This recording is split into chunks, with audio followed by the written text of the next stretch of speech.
Studio बानावर बिशनगंज।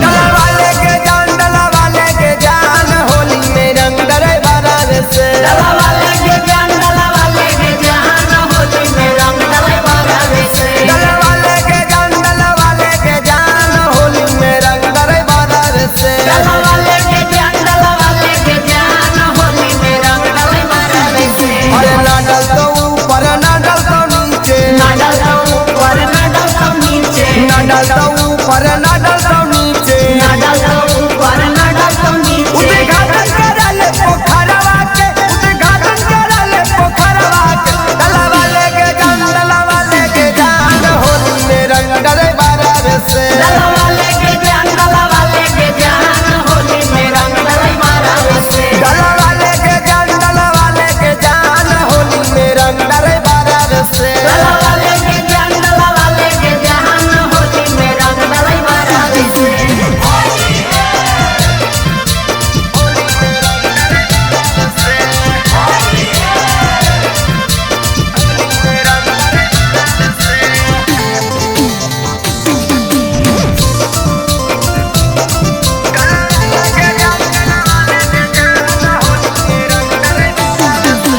होली महीना में सभे है फ्री, सबे है तीरी के सबे है तीरी।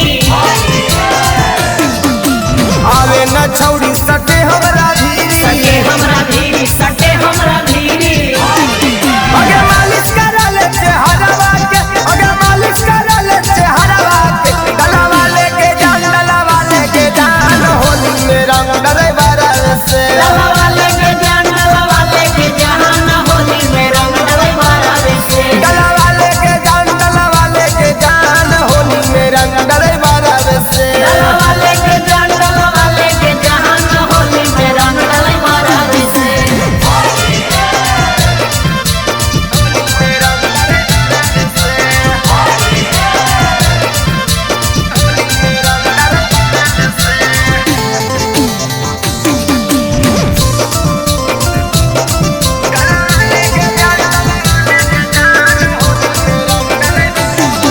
अगे रंगवा रंगुन के बारन पिचकारी, बारन पिचकारी।